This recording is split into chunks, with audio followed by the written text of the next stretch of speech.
parler de votre histoire, mais quelque chose que vous avez choisi de parler. Ce qui nous importe, c'est le processus aussi. Le processus, ça veut dire que c'est un travail. Après, s'il n'y a pas de résultat, bon, on préférait que ça soit chouette qu'il y ait un résultat.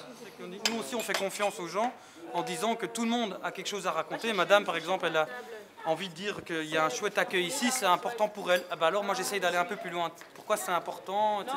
Il y a toujours plein de manières de faire et c'est pas parce qu'on a peur d'écrire, c'est pas parce qu'on a peur de parler qu'on sait pas écrire. On a tous quelque chose à montrer, on a tous quelque chose à dire. Après c'est à nous d'entendre, d'écouter et d'essayer de faciliter ça.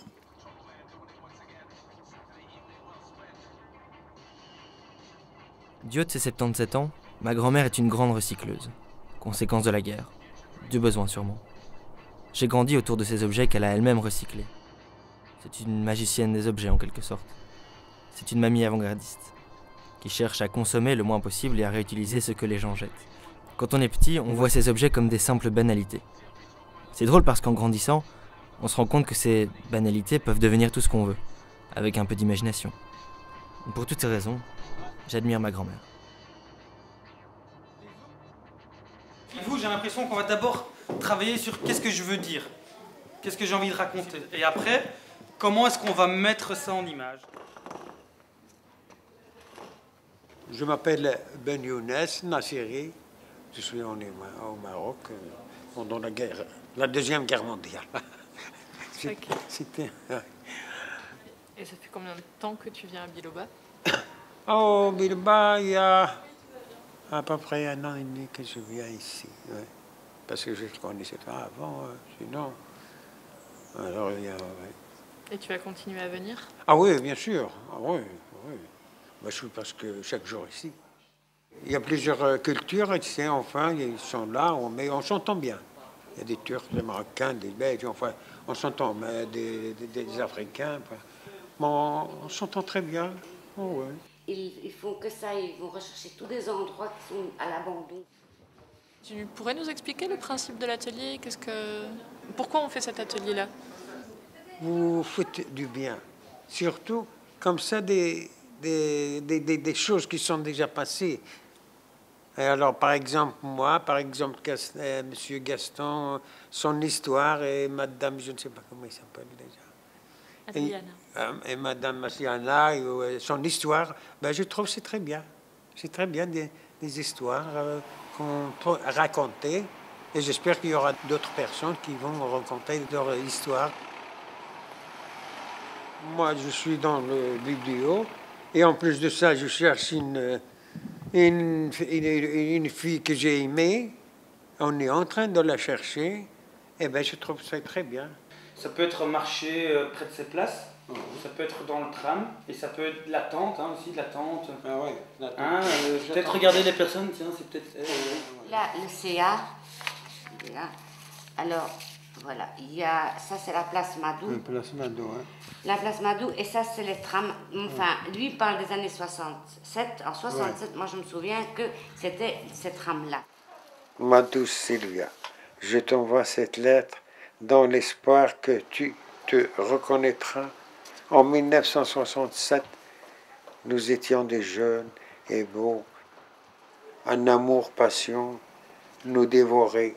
Te souviens-tu de ce petit café où je t'ai rencontré pour la première fois? Tu sais, il me fallait presque 2 ans pour te parler, tellement tu m'intimidais. Tu avais 15 ans et moi, 25 ans. 10 années nous séparent. J'ai vécu des moments de joie intense. Mon premier amour, tu étais la plus belle à mes yeux. Mon cœur palpitait en ta présence. Je me souviens de nos éclats de rire et de ces rues que nous arpentions ensemble. Je me souviens de ce CA où je t'attendais avec impatience le soir à la sortie de ton travail. Je me souviens de cette place Madou, lieu de rencontre et de retrouvailles, où la vue de ce tram 19 qui te ramène vers moi. me comblait d'une joie immense.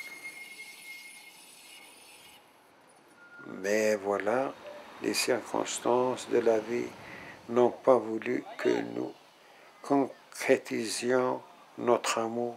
10 années nous séparent et je ne voulais pas t'imposer cela.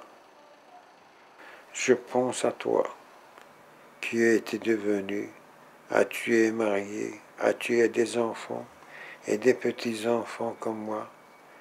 Mon souhait le plus cher serait de savoir qui est devenu ma douce Sylvia.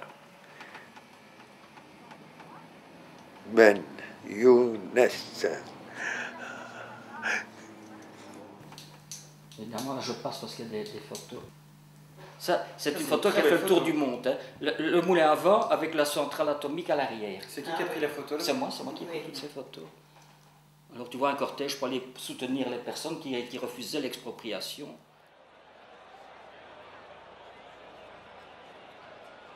Lors d'une manifestation en 2004, hein, on avait décidé de faire toute une série de calicots reprenant la thématique, hein, comme par exemple des cartons, ceci est mon lit pour ce soir, etc. Et on avait aussi décidé d'amener un cercueil qu'on a mis sur un chariot dit diable, donc il y a une symbolique là sans le vouloir. Et on avait muni ce cercueil d'une affiche « Chambre garnie à louer ». Arrivé à destination, place Sainte-Catherine, le hasard a fait qu'un manifestant a planté un écriteau avec la mention « Enfin un domicile fixe ».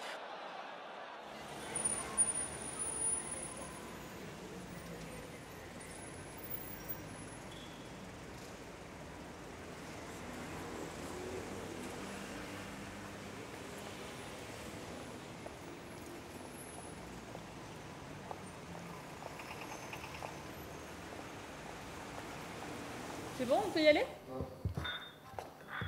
Ok, donc moi j'avais encore quelques petites questions à te poser pour connaître Biloba, pour te connaître, pour connaître les gens qui viennent ici. Moi c'est Gaston Vermeulen, ça fait déjà un petit moment que je suis sorti, que je suis sur la terre, disons, il y a 69 ans. Et au Biloba, je ne sais pas en quelle année je suis venu, c'était quand même encore un moment où Biloba était assez frais, qui sortait des cartons, ou à peu près, quoi, c'est vers cette époque-là. Et bon, ça fait maintenant quand même, je sais pas moi, 4, 5 ans, 6 ans, parce que le temps passe tellement vite que finalement, parfois je pense que c'était hier ou avant-hier, et puis on me dit, il y a 7 ans, 8 ans, je suis parfois surpris par le temps qui passe tellement vite. Et ici, c'est un endroit où l'ambiance est très chouette, donc pourquoi je me priverais de venir? Il y a Ben Younes qui a répondu à mes questions, et j'aimerais bien que tu me parles de lui, un souvenir que tu as de lui à Biloba. Bon, c'est un garçon qui est toujours charmant, toujours de bonne humeur, hein, il met de l'ambiance. Et quand tu nous as vus venir pour la première fois ici, qu'on a expliqué le projet, qu'est-ce que tu t'es dit? J'ai dit, qu'est-ce que c'est cette bande d'olibrius qui débarque ici? Oui. Mais non, c'était sympa, je trouvais comme... ce sont des gens sympas qui aiment la technique, mais qui sont simples pour l'expliquer. Maintenant que tu as goûté justement à la vidéo, tu as envie d'y retourner? Ah ben oui, je continue. Hein. Pourquoi je lâcherais le morceau? Hein, le tout, c'est de ne pas mourir idiot, comme on dit. Hein. Hein, la vie est une succession d'expériences et il faut un peu toucher à tout et se faire plaisir si ça plaît. Et c'est le cas. C'est très positif et très bien. Allez, tant mieux.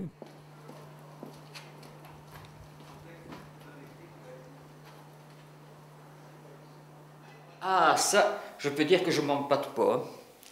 Hein, on va faire une petite expérience. Hein, on va verser de la poudre dans ce WC. Et puis, nous allons tirer la chasse. C'est de la poudre de récupération d'un extincteur qui jadis a été rechargé. Donc, j'ai vidé de la poudre résiduelle qui était dedans. Et on va essayer de refaire l'expérience comme elle a eu lieu dans le temps. Hein, cette poudre va monter comme un champignon atomique. De là, hein, Hiroshima, mon WC. Ça donne déjà un léger aperçu comment ça aurait pu se passer. ben, j'ai tiré la chasse. Et espérons que la même chose se reproduise. 1, 2, 3, je tire. Voilà. L'effet n'a pas été aussi convaincant. Voilà pourquoi ça ne s'est pas passé comme prévu. L'eau n'évacue pas.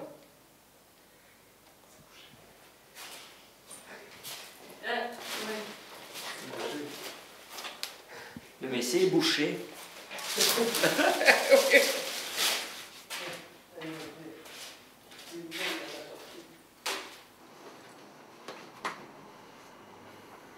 Vous êtes où là?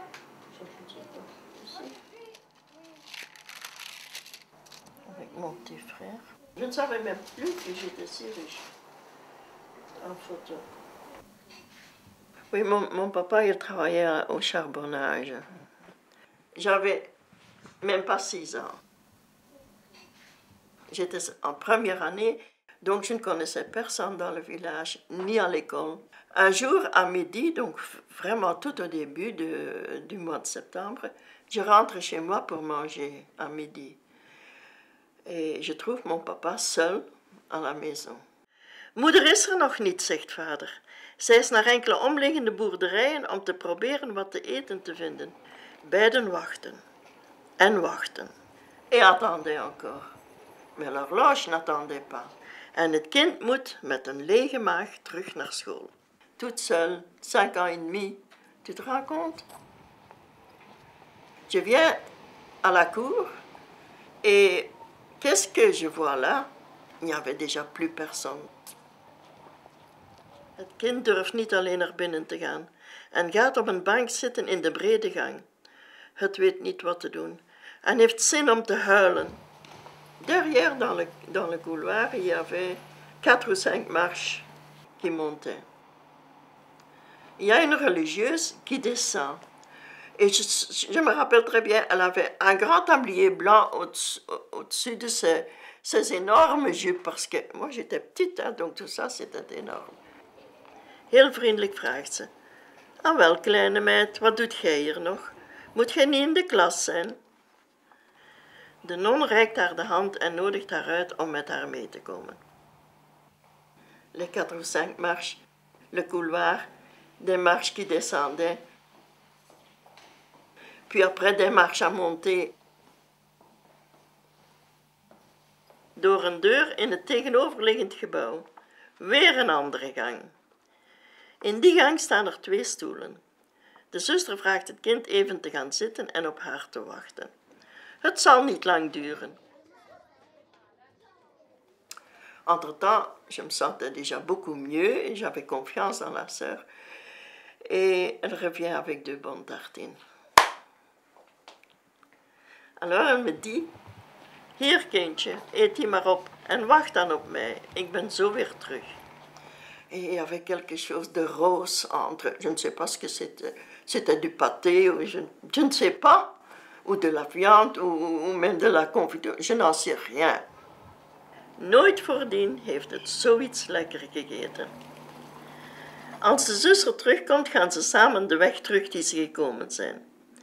Maar als ze halt houden voor de klasdeur, is het kleine meisje niet meer zo gerust. Maar de non geeft haar een bemoedigend kneepje in haar handje. Et la sœur, elle a ouvert la porte, elle est entrée avec moi, elle a parlé doucement avec la mademoiselle. Moi, je suis allée à ma place, et là, après, je ne me rappelle plus rien. Si je suis retournée à la maison, ou... La mémoire s'arrête là. Merci beaucoup. C'est avec plaisir.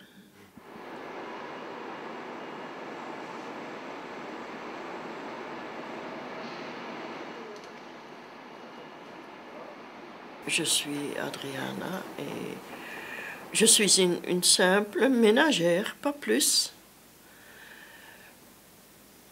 J'aime bien faire le ménage et surtout j'aime bien faire des ouvrages manuels, question de fil et d'aiguilles, toutes sortes, mais c'est tout. Je ne suis pas quelqu'un de spécial, pas du tout. Je pense que les 3 quarts de l'immeuble regarde à Télé Bruxelles. Et je n'aimerais pas que, quand je sors, qu'on me dirait « Ah, voilà la nouvelle star de TV ». Je n'aime pas d'être une star. Je ne le suis pas d'ailleurs. Là, on a fait un atelier vidéo. Est-ce que vous pouvez nous raconter un peu quel a été votre sentiment quand on est arrivé? Qu'est-ce que vous avez retenu de ce qu'on a expliqué de l'atelier vidéo? Pourquoi on fait ça? Ben, au début, je ne voulais vraiment pas. Hein. Je n'avais pas envie. Puis après, j'ai vu les petits films que vous avez montrés là. Et il faut quand même laisser aux jeunes l'occasion de faire quelque chose. Finalement, ce sont les vieux et les vieux avant nous qui ont construit le monde comme il est maintenant. Écoutez, c'est pas parce que je vais vers les 80 que je n'ai plus rien à dire, c'est pas ça. Sur les tout premiers papiers que vous nous avez donnés, il y avait marqué « Les vieux ont aussi quelque chose à raconter ». Et moi, j'ai corrigé ça. Moi, je trouve que les vieux, ils ont... Surtout les vieux, ils ont des choses à dire.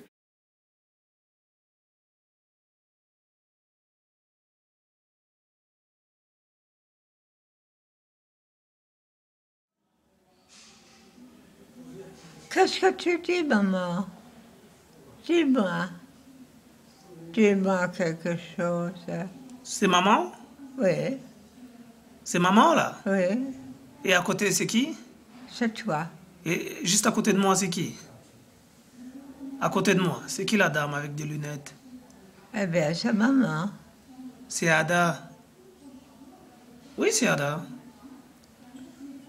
C'est pas maman, c'est Ada. Maman, c'est Ada. Eh bien, c'est Ada. Dites-nous quelque chose. Qui est ça à côté de toi? Mais il est dit en direct, hein? Regardez. Oui. Oui. Allez, maman. Qui c'est à côté de toi? Là, c'est Ada. Là, moi, je vous filme, là. C'est vous-même hein, qui parlez. Oui, oui. Là, elle va pas répondre. Hein? Non. Non, parce que c'est vous-même, toujours, là. Je vous filme, en fait. Oui. Hein? C'est en direct, Ada. Ada a 88 ans. Elle est Alzheimer. Elle a travaillé comme tailleuse en Allemagne, métier qu'elle a appris à l'école des arts et métiers. Elle est originaire d'un petit village près de Brême. Elle aime bien qu'on lui parle en allemand, mais les Français ne la dérangent pas. Mais il faut surtout dire que, quand elle n'est pas bien, qu'elle a ses angoisses, c'est plus sa langue maternelle qui lui revient. Apparemment, c'est souvent le cas chez les personnes âgées. Peut-être que ça sera le mien quand je serai vieux. Je parlerai donc couramment en lingala, ça sera marrant, tiens. Ada est arrivée ici il y a presque 2 ans. Décision de sa famille qui voulait la placer en résidence. Elle aime bien être ici, chose qu'elle m'a dite. Moi aussi j'aime bien venir ici. C'est qui là? Qu'est-ce que vous voyez? Allô, oui, je vous la passe, hein. Ah, voilà, vous avez un coup de fil. Attendez. Un coup de fil pour vous, Ada. Allez-y. Prenez-le, l'appareil. Voilà. Mettez-le à l'oreille, Ada. Aus Holz und so. Und auch eine Kette da dran. Weißt du, das soll ich auch noch haben. Aber ich kann das eigentlich gar nicht alles annehmen, weißt du. Aber er will. Er will das. Kann ich auch nicht anders machen, ne? Oh. Je m'appelle Ravel, j'ai presque 22 ans. J'adore faire des rencontres, des découvertes, rire. Beaucoup de choses sauf pleurer. Et quand une personne pleure, je fais tout pour la rendre souriante. La maison de repos fait partie des endroits dans ma vie où je mets mes pieds pour la première fois. Non pas parce que je n'aime pas, mais parce que je n'avais jamais eu l'occasion. Après mes études secondaires comme éducateur, je ne voulais pas tout de suite faire une formation ou des études supérieures. Je voulais travailler, gagner un peu d'argent, car j'avais perdu toute motivation pour l'école. Mais seulement trouver du travail n'est pas aussi facile que je le pensais, surtout quand on n'est pas assez qualifié. Ada et moi avons beaucoup de points communs. Elle adore rire et discuter. Peut-être que c'est le pilier de notre relation. Vous avez été de très bonne humeur aujourd'hui. Vous avez vos dents. Tu sais faire ça? Ben oui. Même les bébés savent faire ça. Tu es bien. Ah. Je sens que Le vous êtes bien. docteur fait ça aussi. Hein. Le docteur. Hein? Ouais. Parce que vous avez vos dents aujourd'hui? Tout va bien. Ah, super.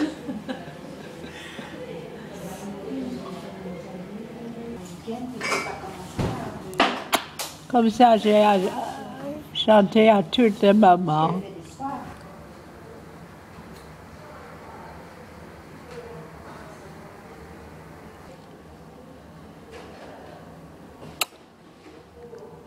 Pas fâché, hein?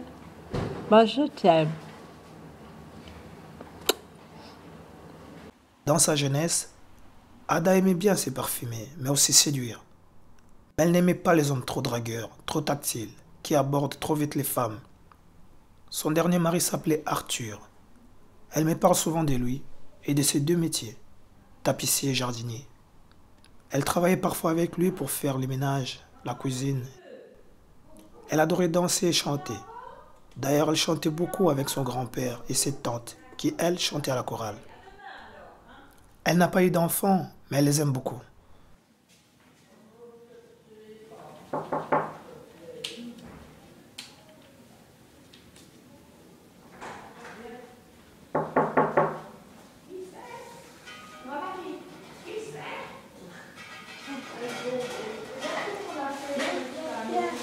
Guten Tag. Tu ris quand même. C'est bien. Alors, ça fait pas mal. Hein? Oui. Oui, c'est bien. Qui est ça de ta famille? C'est vous là-dessus. Hein? C'est vous. Regardez. Ah oui. C'est Ada. C'est bien. Ah. Tu as un bon gamin qui fait comme ça des photos sur toi. Oui, oui, oui. Il faut silencieusement. Petit, petit.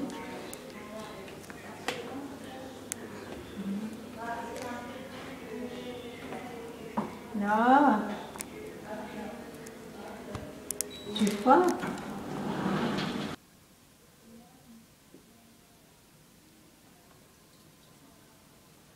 Ah.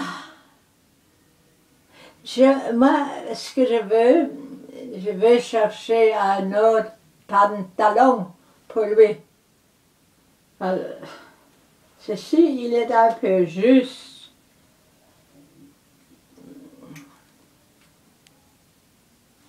S'il voudrait. Ada est l'aînée de la famille. Elle passait aussi beaucoup de temps avec ses deux sœurs, Erna et Gertrude, qui vivent toujours en Allemagne aujourd'hui. Elle les a souvent au téléphone. Quand elles étaient jeunes, elles aimaient souvent se promener et pratiquer des activités sportives comme la course avec obstacles.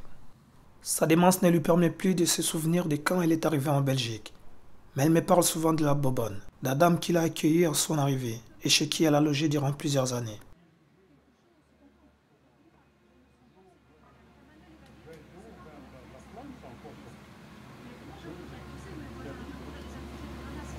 Regarde-moi ça, elle me regarde. Elle me regarde dans les yeux.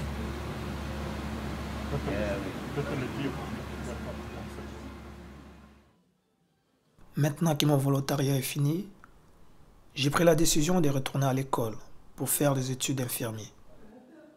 Quant à Ada, sa maladie évolue progressivement, mais elle reste toujours Ada, une femme attachante et toujours souriante. Et toi aussi. Oui. Je le vois sourire, hein? Tu as souri aussi. Oui, je souris. Oui. C'est bien les deux. Oh. C'est très bien, tu sais. J'adore ça. Oh, chouette alors. Ah, c'est bien.